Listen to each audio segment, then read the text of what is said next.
Capítulo 2 O Evangelho e o Mundo. Tópicos: o Evangelho e os bens materiais. Ignorava Cristo a realidade da vida? Quem tem razão, Cristo ou o mundo? Como entender o Evangelho? Os pobres de espírito. Os deveres de quem possui. As acomodações. O Evangelho nos tira a preocupação do trabalho, mas não o trabalho. Ócio é desonestidade.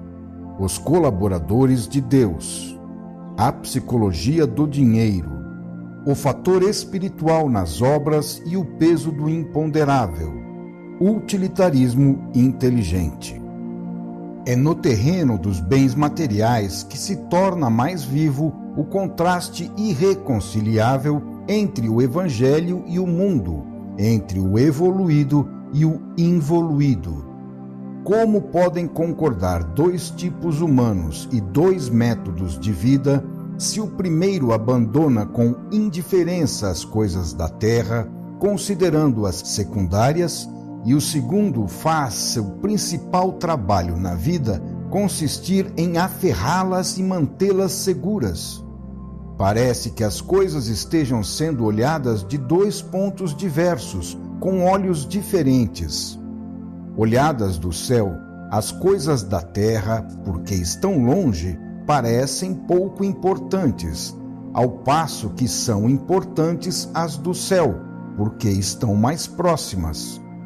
Olhadas da terra, as coisas do céu, porque estão longe, parecem de somenos importância, enquanto as da terra, porque próximas, são importantes. Procuremos então compreender.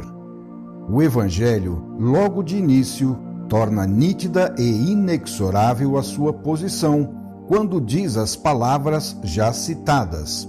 Abre aspas. Ninguém pode servir a dois senhores. Não podeis servir a Deus e a Mamon. Fecha aspas. E para atingir a perfeição, aconselha em seguida a dar tudo aos pobres, afirmando ser bem difícil que um rico entre no reino dos céus. Acrescenta ainda que perderá sua vida quem quiser salvá-la no sentido humano, mas a salvará quem perdê-la neste aspecto para conquistar a vida mais alta que Cristo nos mostra. E o Evangelho continua explicando, abre aspas, não vos preocupeis pela vossa vida quanto ao que comereis, nem pelo vosso corpo quanto ao que vestireis. Não vale a vida mais que o alimento, e o corpo mais que a roupa? Olhai os pássaros do céu, eles não semeiam, não ceifam e não armazenam em celeiros. No entanto, vosso Pai Celeste os alimenta. E vós, não valeis mais do que os pássaros? Quem dentre vós, por mais ansioso que esteja, pode acrescentar um cúbito sequer à própria estatura? E por que vos preocupar tanto com a roupa? Considerai como crescem os lírios do campo. Eles não trabalham nem fiam.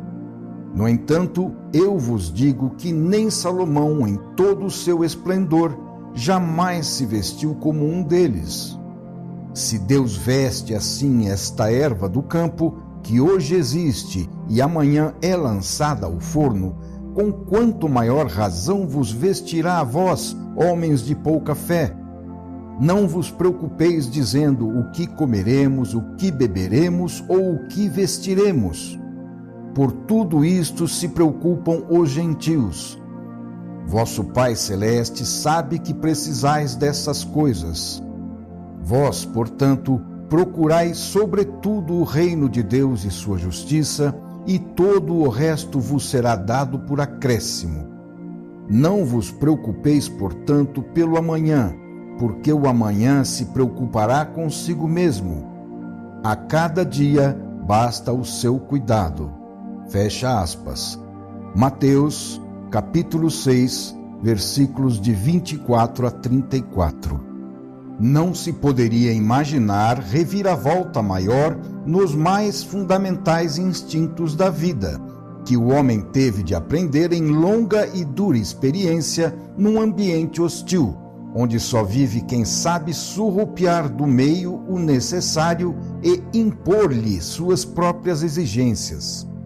Depois, o Evangelho ainda acrescenta, abre aspas, não acumuleis tesouros na terra, onde a ferrugem e a traça os consomem e os ladrões os desenterram e roubam. Fecha aspas. Infelizmente é verdade que a ferrugem e a traça consomem e os ladrões roubam, mas isto representa apenas o esforço indispensável para defender o que é necessário à vida. É fácil dizer para não pensar no amanhã, poderia responder o mundo, mas se o amanhã chegar e não estivermos providos, faltará até o necessário. É belo saber que o Pai Celeste sabe que precisamos de todas essas coisas. Contudo, é um conhecimento que servirá para Ele e não para nós, que certamente não vemos chegar em nossa casa, da parte dele, aquilo de que precisamos todos os dias. Sabemos por dura experiência que se não procurarmos com o nosso esforço previdente, nada chegará em nossa casa.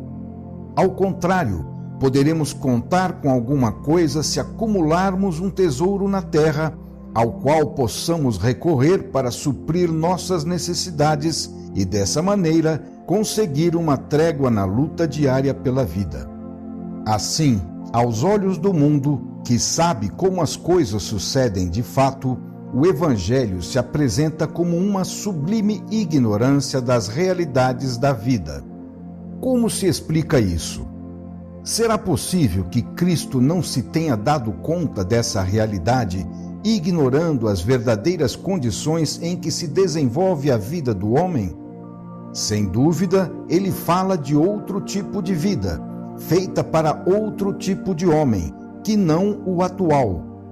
Este novo homem é o evoluído, no qual o atual deverá se transformar. Cristo se refere ao luminoso futuro da humanidade e não ao seu bestial passado. Isto fica provado por suas palavras, abre aspas, dou-vos um novo mandamento, que vos ameis uns aos outros, assim como eu vos amei. Fecha aspas. Não representa isto uma reviravolta completa na fundamental lei biológica da luta pela seleção do mais forte?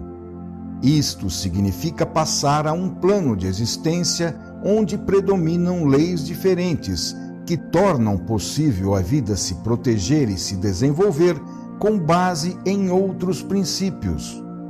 Mas Cristo, mesmo ao preparar o homem de amanhã, sabia que estava falando ao homem de hoje. Como poderia pedir a ele o impossível? Com efeito, o fato inegável de não ter o mundo lhe dado ouvidos exprime isto sem dúvida. Quando o homem prático, que luta em sua vida árdua, ouve estas belas mensagens que descem do alto, tem a impressão de que provém de um mundo cujos habitantes podem se permitir o luxo de ter belos sonhos, porque suas condições de vida, sem preocupações, permitem a eles ignorar ou esquecer a nossa dura realidade humana. Quem vive de fato para si aquelas belas máximas evangélicas ao invés de pregá-las aos outros? As próprias e várias religiões cristãs, baseando-se no Evangelho, acusam-se mutuamente, em nome dele, de possuírem bens terrenos, enquanto na prática todas elas os possuem.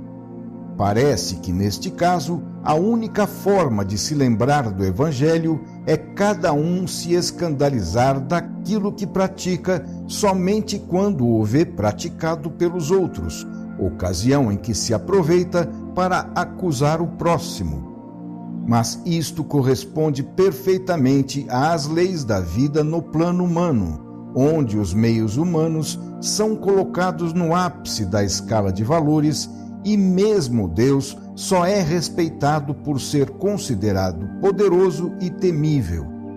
Nesse plano, onde vencer é a coisa mais importante, é natural cada um querer tudo para si e ter inveja das riquezas alheias que exprimem as vitórias dos outros. O contraste entre as duas leis que querem dirigir o mundo, a animalidade do passado e o evangelho do futuro, apresenta nos fatos estranhas contradições entre o que se é e o que se deveria ser, entre o que se diz e o que se faz. Acontece então que as próprias ordens franciscanas, baseadas na pobreza, têm posses. Como se resolve esse conflito? Diante das claras palavras do Evangelho e da irrefutabilidade dos fatos, temos apenas 3 soluções. A primeira conclui que o Evangelho é um belo sonho, porém irrealizável hoje na Terra. Portanto, não pode ser tomado em consideração. Neste caso, o mundo tem razão em não aplicá-lo. A segunda solução infere que o Evangelho é feito para ser vivido na Terra, tendo Cristo dado ordens para que fossem cumpridas. Neste caso, o mundo está mentindo porque não pratica o que prega. No primeiro caso, o mundo tem razão e Cristo está errado. No segundo caso, Cristo tem razão e o mundo está errado. De qualquer forma, um dos dois deve ter errado, e este é o fato que pode justificar o conflito, que, sem a culpa de ninguém, não se explica. Qual dos dois está errado? O Evangelho, porque representa um extremismo espiritual que não pode ser aplicado à vida prática material, ou o mundo, porque representa um extremismo material que a vida espiritual não tolera. É possível, então, que a obra de Cristo se resolva num antagonismo insanável? Pode haver, no entanto, uma terceira solução, que poderemos chamar de conciliadora.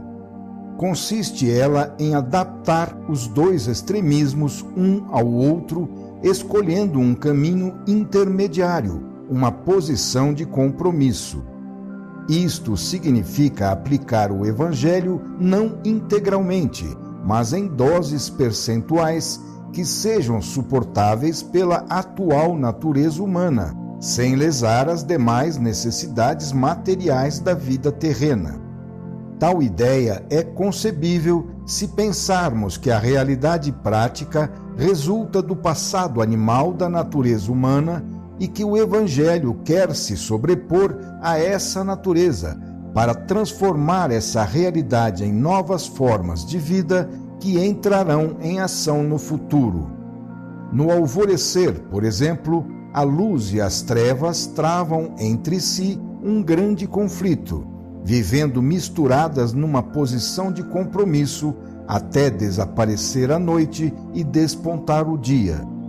Embora elidindo-se mutuamente, atravessam um processo de transformação que garante, no fim, a vitória da luz, neste caso, o Evangelho. Só assim é possível solucionar o problema sem atribuir a Cristo ou ao mundo um erro que eles não têm. Dessa conclusão resulta a grandeza do Evangelho, tão grande que o homem ainda não pode nem mesmo compreendê-la e muito menos realizá-la. Entretanto, conclui-se também que o homem ainda vive numa fase de vida animal, da qual seria urgente sair civilizando-se.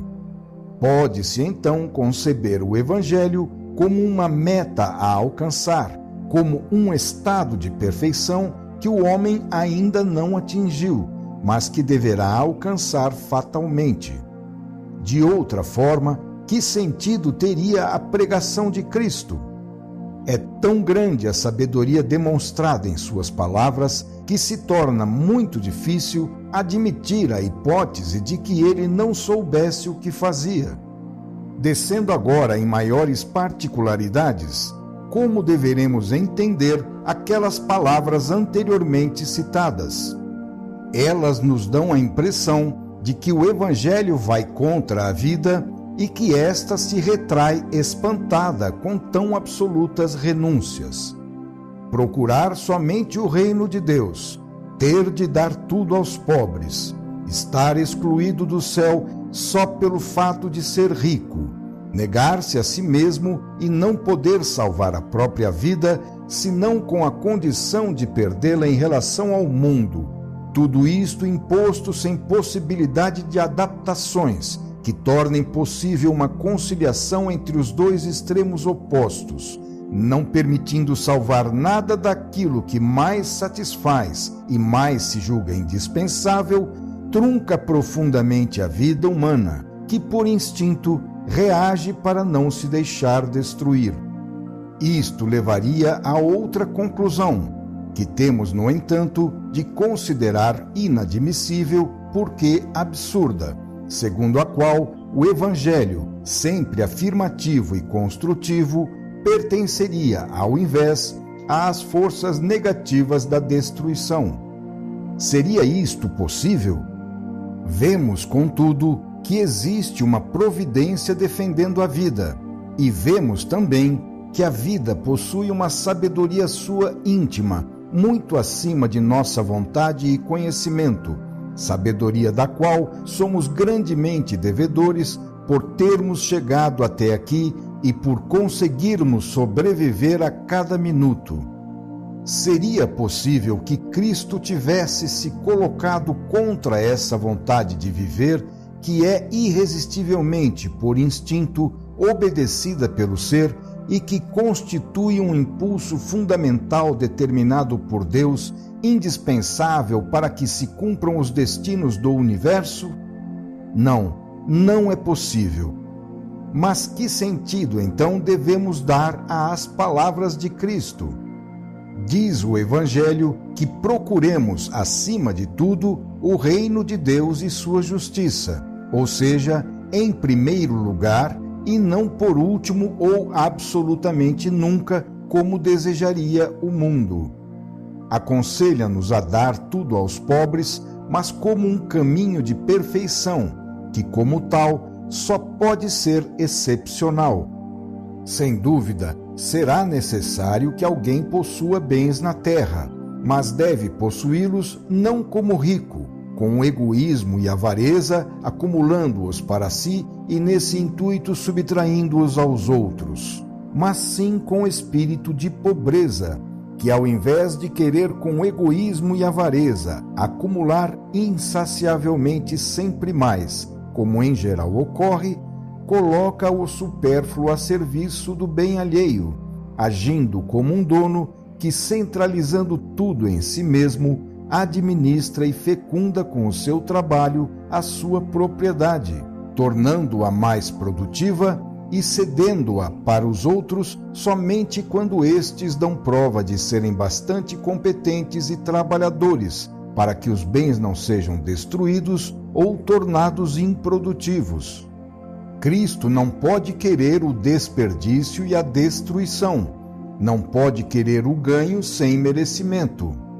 Cristo quer nos levar aos mais modernos conceitos que o mundo está começando a compreender, segundo os quais conserva-se o direito de propriedade, mas abrindo sempre mais espaço aos deveres inerentes à obrigação de realizar sua função social.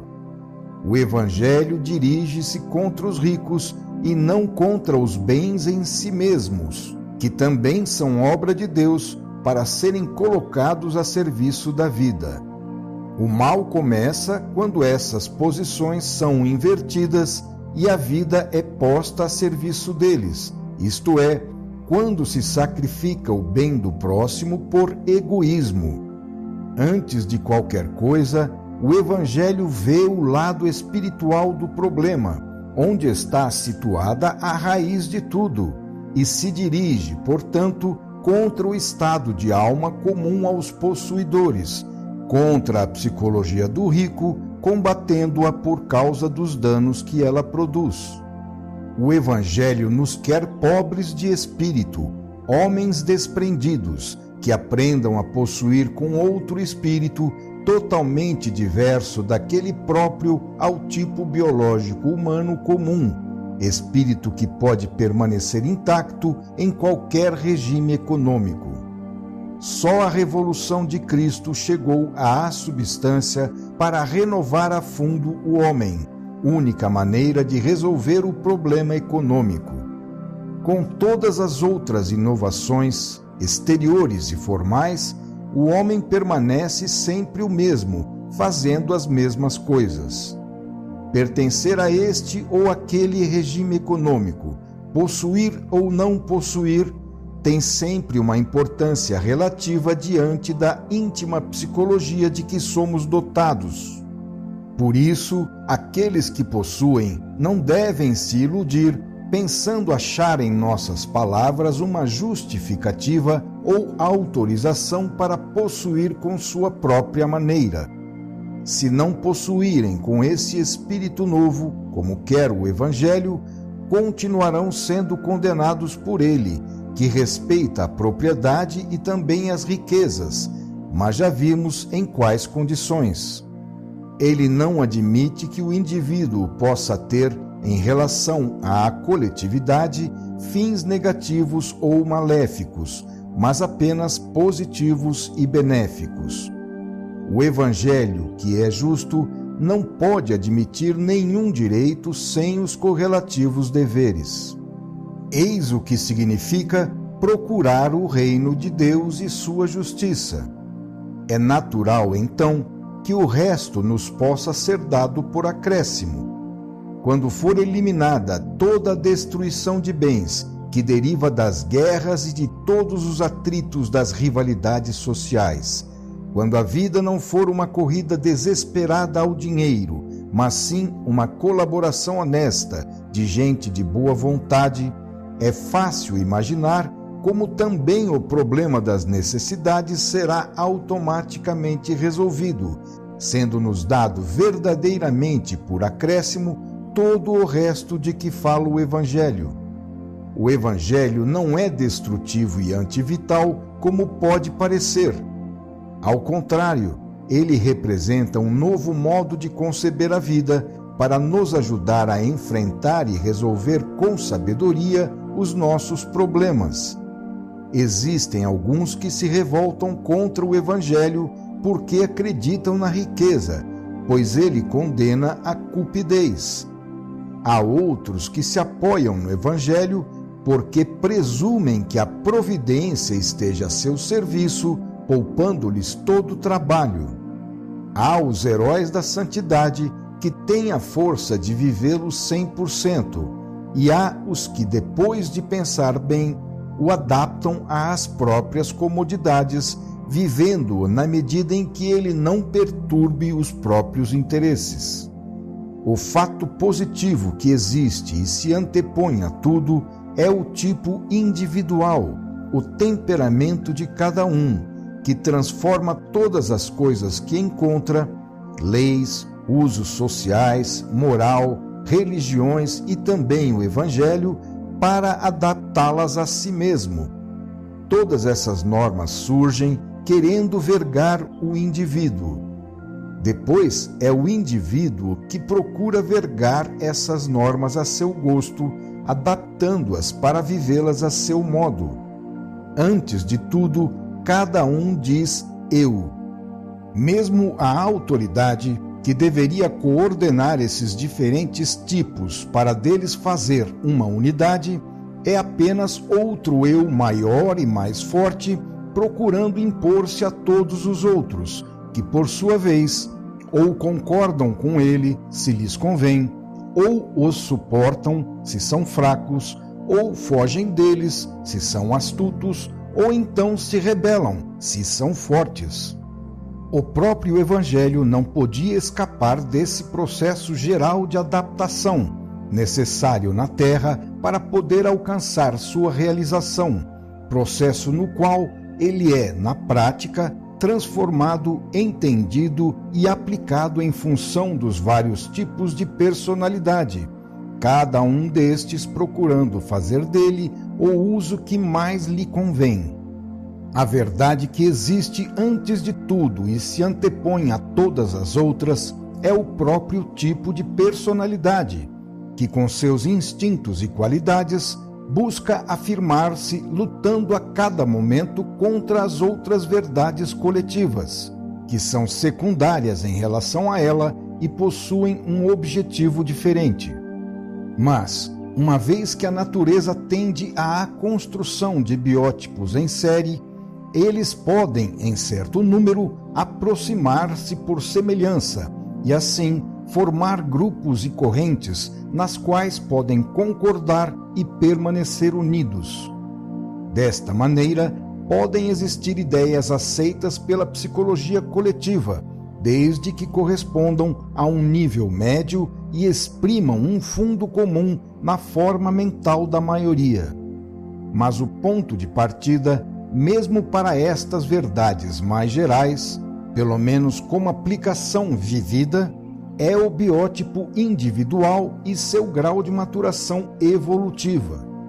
São estes, antes de tudo, os fatores que estabelecem o que o indivíduo pode compreender e realizar dos ideais a ele propostos ou ensinados. Sem isto, as ideias mais sublimes permanecem adequadas apenas para o céu, de onde descem, e jamais poderão se tornar verdades vividas pelo homem na prática de sua vida, resultando então em algo estéril e inútil para a sua descida à terra. Por isso, o Evangelho achou muitos sequazes. Mas que sequazes? Será que o Evangelho os transformou ou foram eles que transformaram o Evangelho? Não seria possível que os dois lados, na luta para transformar um ao outro, tenham se adaptado num compromisso a meio caminho que permitisse a ambos sobreviverem? Mas, se o tipo humano predominante não sabe fazer mais do que isto, por que se escandalizar com a história se este era o único meio possível para que ao menos a letra do Evangelho chegasse até nós? Além disso, o que se pode pretender do homem com um passado selvagem tão recente? Por que não nos escandalizarmos conosco mesmos, que nos julgamos mais civilizados, no entanto, agimos pior? É o homem que quer trazer tudo ao seu nível, adaptar tudo aos seus instintos, utilizar tudo para a vantagem própria. Destrutivo é o homem e não o Evangelho. Se entendemos por vida aquela do nível animal, o Evangelho pode parecer antivital, mas se ao invés entendemos por vida aquela do nível espiritual, ele é extremamente vital. Ele é inimigo somente das formas inferiores de existência, e isto porque quer substituí-las realizando formas superiores. Ele se contrapõe ao mundo só porque quer substituí-lo pelo reino de Deus. Por isso, o Evangelho pode parecer destrutivo aos olhos míopes do mundo, que, como tal, considera destruidores todos que, para fazê-lo progredir, desejam sua renovação. Sem dúvida, o Evangelho representa a mais enérgica negação dos princípios em que se baseia a vida do mundo, e contra essa negação rebelam-se aqueles para os quais essa vida é tudo. No entanto, quão suprema afirmação constitui o Evangelho? A afirmação de uma vida muito mais alta e poderosa que o mundo não leva em consideração porque não a vê. Então, quando o Evangelho nos diz aquelas estranhas palavras, abre aspas, não vos angustieis pela vossa vida, fecha aspas, não devemos ceticamente voltar as costas àquilo que em nosso mundo, do qual bem se conhecem as duras necessidades, pode parecer uma zombaria.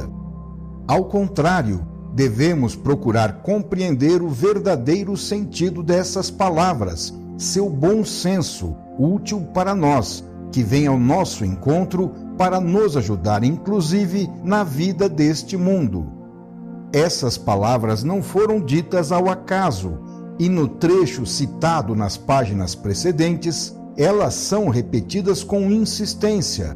Abre aspas. Não vos preocupeis dizendo o que comeremos, o que beberemos ou o que vestiremos. Vosso Pai Celeste sabe que tendes necessidades de todas essas coisas. Não vos preocupeis com o amanhã. Fecha aspas. Parece que Cristo, falando assim, quer primeiramente nos colocar em estado de calma, de confiante tranquilidade, libertando-nos da ambição que nos faz maus, assim como da ânsia da preocupação que paralisa, duas condições perigosas das quais está cheio o mundo. Para ajudar a nos libertarmos desta desapiedada psicologia das exigências do contingente, o Evangelho nos mostra horizontes bem mais amplos, que nos pertencem, sem dúvida, mas nossos olhos não veem. Recorda-nos que Deus fez tudo e não pode, como Pai, abandonar suas criaturas. Com estas palavras, parece que Cristo tornou seu o sacrifício humano de viver em tão duras condições e, para nos aliviar, quis nos explicar que, no fim das contas, a vida não está toda aqui, sendo inútil lutar por ela além de certa medida, porque depois virá coisa bem diferente. Com isto, o Evangelho quer colocar cada coisa no seu devido lugar, libertando-nos de uma equivocada superestima da vida presente, que, em última análise, é o que é e merece o que merece. Certamente, se o homem é ansioso, não é pelo gosto de sê-lo, mas porque isto constitui a última consequência do longo passado de lutas terríveis para sobreviver em ambiente hostil. Porém, agora é preciso subir mais e, para isto, corrigir os instintos que ficaram como resíduos desse triste passado. Neste sentido, o Evangelho vem ao nosso encontro e nos ajuda, sendo altamente afirmativo e construtivo, benéfico no bem mais real e duradouro. Agora, precisamos observar que, em muitos casos, é justamente neste ponto do não vos preocupeis que costumam nascer mal entendidos. Entre tantos usos que se pode fazer do Evangelho, é possível também, quando ele cai nas mãos de quem procura não se preocupar, utilizá-lo para descarregar os próprios trabalhos e deveres nas costas dos outros. Estas pessoas podem gostar muito desse trecho do Evangelho, porque parece para eles inacreditável que tenham encontrado alguém que os tranquilizasse ainda mais na sua inerte indolência, encarregando-se de substituí-los em seu trabalho.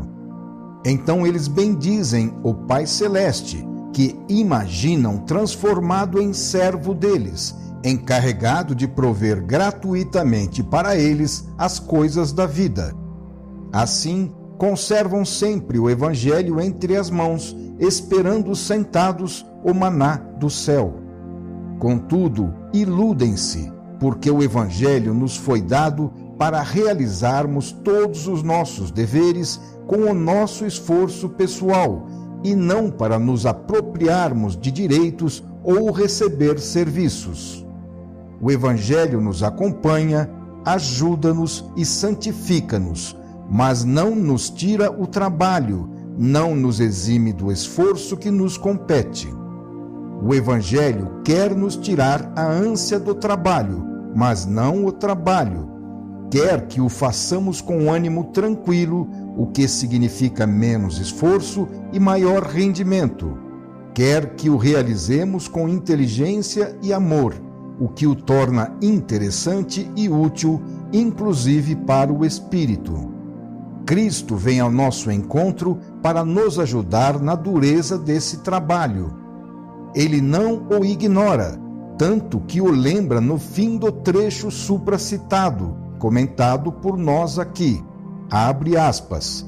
Não vos preocupeis com o amanhã, porque o amanhã se preocupará consigo mesmo. A cada dia basta o seu cuidado. Fecha aspas. O Evangelho, que é sempre afirmativo e construtivo, quer eliminar de nossa atividade a sua parte negativa de preocupação e ânsia, qualidades contraproducentes, porque paralisam e nada criam, para substituí-la por nossa confiança em Deus, uma atitude positiva que torna mais fecundo o nosso trabalho e menos pesado o nosso esforço. Isso é o que podemos honestamente pretender do Evangelho, nada mais. É inútil para aqueles que não têm vontade de trabalhar refugiarem-se em algumas palavras do Evangelho. Poderão dizer talvez que foram enganados, mas isto não os ajudará. O Evangelho nos quer honestos e a preguiça é uma forma de desonestidade. O irreconciliável contraste que verificamos existir entre o Evangelho e o mundo no terreno dos bens materiais apresenta-se para nós também sob outros aspectos. Sem dúvida, o trabalho é uma necessidade inderrogável da vida humana. Mas nas duas posições opostas, Evangelho e mundo, ou seja, evoluído e involuído, o trabalho apresenta-se para nós em duas formas bem diferentes. O trabalho do evoluído é inteligente, fecundo, confiante e satisfatório, ao passo que o do involuído é forçado, penoso, desconfiado e incompleto. O Evangelho desejaria transformar este segundo tipo de trabalho naquele do evoluído. Com efeito, o primeiro tipo nos faz colaboradores de Deus como instrumentos de sua vontade, numa obra que, tendo finalidade em si mesma, já representa por si uma graça. O outro tipo de trabalho, como se usa na terra, é geralmente instrumento de interesses e função de egoísmos, tanto do empregador como do empregado, dois impulsos egocêntricos opostos que lutam como rivais, cada um buscando se apoderar de tudo. Disso deriva um atrito desgastante que gera desperdício de valores, inclusive econômicos. Daí não surge colaboração, mas sim inimizade, que constitui uma perda comum, resultando um sistema errado, porque se torna contraproducente justamente onde devia ser produtivo. Um sistema no qual, em razão do empregador procurar se aproveitar do operário e este buscar enganar o patrão, o princípio fecundo da colaboração é substituído pelo princípio desagregante da luta. É com estes dois tipos de trabalho que o homem procura construir suas mais diversas obras. No entanto, existe entre os dois uma diferença de rendimento, e seria lógico escolher o que custa menos cansaço e produz maior vantagem. Há, respectivamente, dois métodos para construir, um com os poderes materiais do mundo e outro com os poderes espirituais do céu. Veremos agora que merece mais confiança o segundo, pois este, com maior segurança, pode nos garantir a vitória, enquanto no primeiro acreditam apenas os simples, deixando-se enganar pelas miragens do mundo. O que faz este segundo método quando quer construir qualquer obra? Começa por recolher os meios materiais, vai à procura deles e os acumula na maior quantidade possível. Mas bastarão apenas eles para construir? Se fizermos uma montanha de matéria-prima e de dinheiro, teremos com isto recolhido meios, mas ainda nada teremos criado. Também participam do processo outros elementos, especialmente o trabalho do homem e, portanto, os fatores psicológicos e espirituais, justamente aqueles que, em última análise, constroem com aqueles meios. Os meios sozinhos continuam inertes se não houver intervenção do pensamento, da vontade e da ação do homem para movimentá-los e utilizá-los, transformando-os de materiais de construção na obra construída. Portanto, também entram na obra outros elementos, tornando-se essencial para consegui-la levar em conta também as forças do imponderável. Portanto, se quisermos construir solidamente, sem arriscar a falência da obra, teremos de considerar também as coisas espirituais da alma e do céu.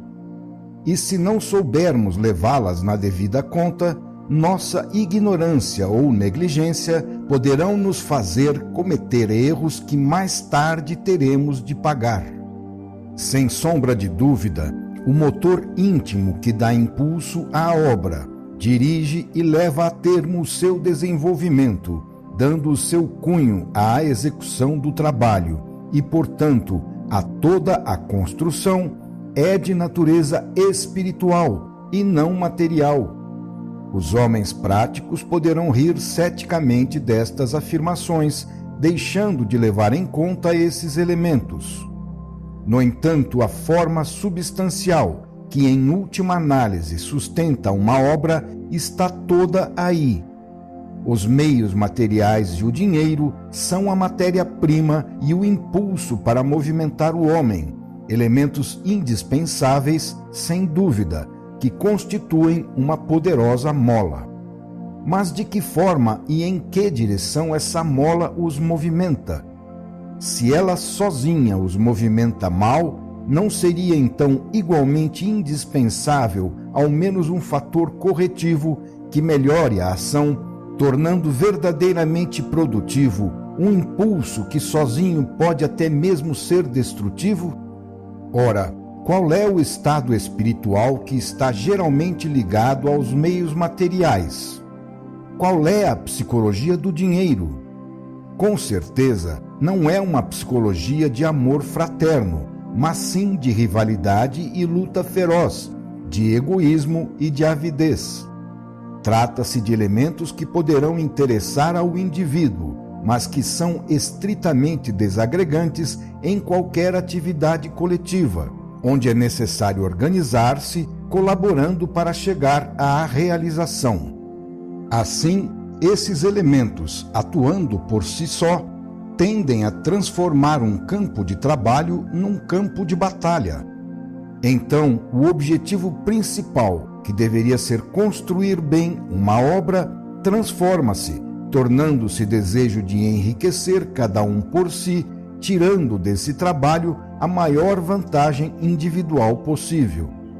Teremos então apenas uma atividade de exploração da obra que se torna um pretexto e uma mentira para encobrir outros fins bem diferentes. Todo trabalho de construção fica assim minado interiormente, corroído por esta vontade que se encaminha para outras finalidades muito diferentes de produzir bem e seriamente. O fator espiritual, que os homens práticos se acham no direito de não levar em conta, como se ele fosse de fato desprezível sem importância, pode, ao contrário, assumir uma tão grande importância que, quando estiver desgastado, é capaz de minar e levar à falência toda a obra. Explica-se assim como isso venha a acontecer no meio de tanto progresso técnico. Isto não quer dizer absolutamente que devamos suprimir os meios materiais e o dinheiro. Desejamos apenas colocar cada coisa em seu lugar, dando a ela o que a ela compete, segundo sua própria importância, sem supervalorizar uma nem subestimar a outra. Ora, o mundo de hoje é levado a se basear quase totalmente nos meios materiais, acreditando que eles sejam tudo.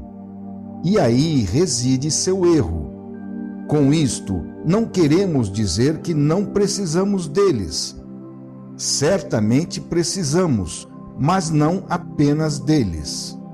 É necessário algo mais, ou seja, saber usá-los com outro espírito que os complete, coordenando-os para um fim, colocando-os em relação a este fim na posição de instrumentos ou meios, cimentando-os num estado orgânico que os torne construtivos.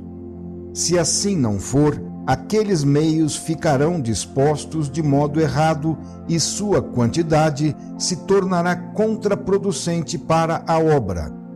Trata-se de elementos em si mesmos inertes, que são postos em funcionamento através do trabalho. Por sua vez, o trabalho é uma atividade do homem, na qual, portanto, não pode deixar de influir o fator psicológico, que assim assume a sua importância no êxito da obra. Onde quer que apareça a mão do homem, não se pode ignorar a presença do espírito. Daí a necessidade de levá-lo em conta. É verdade que sem os meios materiais não se pode construir, mas é verdade também que se não soubermos utilizá-los, eles, por si sós, poderão levar à falência.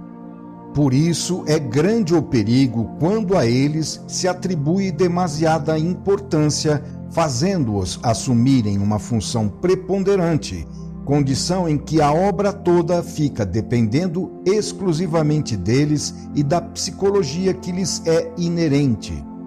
A ideia de dar valor absoluto ou principal a eles, como se fossem onipotentes, é o caminho mais curto para chegar à falência da obra, pelo menos se ela for nosso verdadeiro objetivo. No entanto, se a finalidade de fato for outra, como por exemplo produzir dinheiro, pode-se até atingi-la, mas se entende então que a obra seja apenas uma mentira preparada para outros fins bem diferentes. E tal atitude não é honesta, sendo necessário pagar por isto mais tarde. A presença do dinheiro numa obra, mesmo que seja indispensável, tende por sua natureza a nos levar, se não for corrigida e disciplinada, pelo caminho dos enganos, num terreno traiçoeiro de areias movediças, prontas para engolir tudo.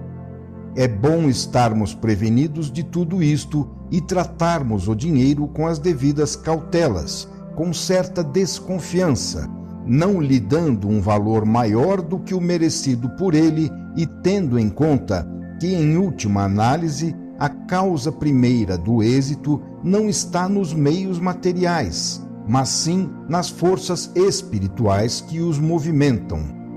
Não devemos jamais esquecer que a vida obedece muito mais às causas profundas, invisíveis para nós, do que às superficiais, com as quais tanto contamos. A história e a vida nos mostram que obras muito bem armadas dos mais poderosos meios faliram miseravelmente, apesar da existência desses meios. Isto quer dizer que eles sozinhos não bastam e que, escondido no imponderável, existe algo tão poderoso quanto eles, um fator que é imprescindível levar em grande conta e sem o qual aqueles pouco podem. Qual a obra que pode ser realizada sem o elemento fé, ou pelo menos convicção? O que pode levar a cabo tantos interesses separados, aos quais importa apenas o que serve à vantagem individual e não à realização da obra? Quando o egoísmo e o interesse são o estado de alma dominante e a única finalidade é satisfazê-los, o que se pode alcançar senão a satisfação deles? O que poderão produzir os maiores meios materiais quando infectados por essa psicologia?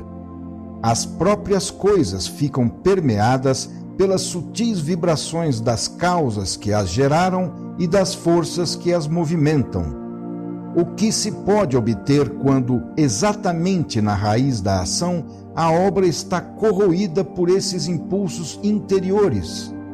Por isso o dinheiro pode ser perigoso, pelos sentimentos negativos e desagregantes que atrai e traz consigo, introduzindo-os na obra.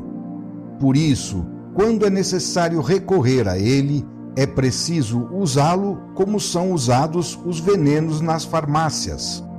Eles são úteis e, às vezes, até indispensáveis na medicina, mas ficam bem fechados em seus recipientes com uma etiqueta por fora onde está escrito veneno, para avisar do perigo. Mas por que veneno? Em si mesmos, os meios materiais não são maus, são obra de Deus, úteis à vida, que sem dúvida deve ser vivida. Mas se tornam veneno quando o homem, por causa deles, é tomado pela avidez e agride o próximo, explora, esmaga e escraviza os fracos. Para conquistar o poder do dinheiro, fazem-se guerras e se enche o mundo de sofrimentos. Não nos rebelamos contra o dinheiro honesto, fruto do trabalho, abençoado por Deus, mas sim contra o dinheiro ensanguentado, que gera tantas dores e é amaldiçoado por Deus. Esse é o dinheiro que foi chamado de esterco do demônio, enquanto o Evangelho elogia aquele dado como caridade para a viúva. O erro consiste no dinheiro demasiado, que não é honesto, não é fruto do trabalho e não é um meio para coisas boas, mas sim um fim em si mesmo. Em vista disso, é preciso utilizá-lo com cuidado nas próprias coisas, porque ele é como uma arma que pode defender, mas também matar. É como um veneno que pode nos curar de uma doença, mas também pode nos levar à morte. O perigo não reside no uso do dinheiro, mas sim em querer se basear exclusivamente nele. Qual a obra que se pode construir sobre o fundamento que nos oferece a psicologia do dinheiro? Tão logo o seu cheiro se espalha no ar, qual é o tipo de homem que imediatamente chega correndo? Certamente não é o homem trabalhador, honesto, sincero e desinteressado, que é o elemento mais adequado para construir, mas sim o indivíduo à procura de realizar sobretudo os seus negócios, apto a construir para si, mas destruindo para os outros.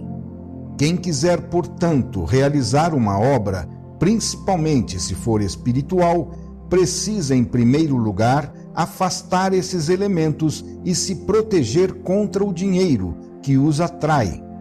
Quem procura, em primeiro lugar, acumular dinheiro, acaba ficando cercado por essas forças negativas, ansiosas por destruir tudo. Desse modo, o dinheiro pode se transformar de auxílio em obstáculo. E assim, voltamos sempre à causa primeira de tudo, causa que está no espírito. As coisas em si mesmas não são nem boas nem más. Tudo depende da intenção e do objetivo com que são feitas. Elas só entram no mundo moral com o uso que o homem faz delas.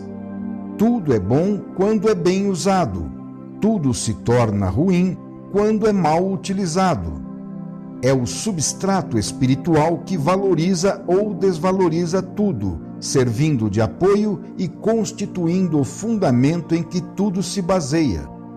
Diferente do tipo simplório, que acredita e se deixa enganar pelas miragens oferecidas pela avidez, o homem inteligentemente utilitário leva em conta também, para construir solidamente, o fator psicológico e espiritual. Quem realmente quer atingir a vitória com verdadeiro êxito deve possuir essa esperteza superior a todas as outras, que alcança a honestidade e o desinteresse. No entanto, o mundo crê cegamente num poder absoluto do dinheiro. O jogo da vida não é assim tão simples a ponto de permitir resolver todos os problemas apenas com esse meio. O que se pode comprar com o dinheiro? existe alguma loja em que se possa comprar inteligência, vontade de trabalhar, desinteresse, honestidade, sinceridade, bondade, espírito de sacrifício? Pode o dinheiro nos dar esses elementos para construir bem? Ou, ao contrário, ele atrai sobre nós exatamente o oposto? E como construir sobre as areias movediças do orgulho, da avidez e do egoísmo? Faz parte da sabedoria do engenheiro construtor de qualquer obra, ao fazer o projeto, colocar cada coisa em seu lugar, prevendo o que se pode aproveitar. Para tanto, é necessário conhecer e calcular o poder de resistência do dinheiro e o peso que ele pode suportar, apoiando a outra parte do peso em bases psicológicas e espirituais que permitam o suporte completo. Cada coisa em seu lugar. O sal também é muito útil na comida, mas se passa da medida exata, estraga o sabor dela. O fogo é indispensável para cozinhar, mas se for demasiado, queima tudo. Assim, o dinheiro é uma força que precisa ser contida e dirigida pelos valores substanciais, que estabelecerão os limites e o uso para ele. É este o segredo para se alcançar a vitória, sabendo ser inteligentemente utilitário. É tolice desprezar o imponderável, porque, de fato, ele pesa muito. É ingenuidade ignorar o poder das forças do espírito. Não estamos moralizando em nome de ideais. Estamos falando de nossa própria vantagem. E aos que acreditam nos atalhos não honestos, esperando chegar primeiro, dizemos que as leis da vida estão construídas de uma tal forma que eles, mesmo se conseguirem momentaneamente surrupiar essa vantagem à justiça de Deus, pela qual tudo é regido, pagarão caro mais tarde, o que não lhes convém, pois se trata de um péssimo negócio para eles. Tudo isto vimos no caso narrado no volume anterior. Fala-se muito de Deus e de Cristo, utilizando-os como capa para encobrir os próprios interesses e para, na sombra deles, fazer melhores negócios. O atalho para chegar parece o mais breve, dando a impressão de um jogo fácil, e o mundo é ingenuamente levado a isso, sem imaginar o quanto seja perigoso, pois ignora com quão poderosas forças está lidando. Cristo não é uma palavra vazia que alguém possa usar levianamente ou explorar e utilizar para outros fins, sem grave dano para si. Fala-se muito da presença de Deus, mas o fato é que Deus está verdadeiramente presente, o que significa que sua lei está continuamente funcionando, com as devidas sanções aos que zombam dela. Ela defende os que trabalham em seu âmbito, mas golpeia aqueles que a querem violar. Assim, o verdadeiramente mais forte, merecedor da vitória, é quem obedece sinceramente à lei, e não quem se julga valente porque a desobedece com astúcias. Com os meios e métodos do mundo, poderão ser feitos edifícios materialmente grandes, mas nada se constrói nas almas. No meio das mais colossais construções, como ocorre hoje, vemos que os homens se tornam cada vez piores e que até mesmo suas próprias obras gigantescas, filhas somente da matéria, desabam e viram pó, pois não são sustentadas pelo poder do Espírito. Torna-se inútil escorar as obras que são fruto apenas das forças do mundo, pois falta-lhes a união espiritual com Deus. Se quisermos ser os mais fortes para vencer, devemos nos colocar do lado das forças espirituais, que são as mais poderosas, e não exclusivamente do lado das forças materiais, que podem nos trair. Se por orgulho nos basearmos apenas em nossos recursos pessoais, teremos somente estes para nossa defesa.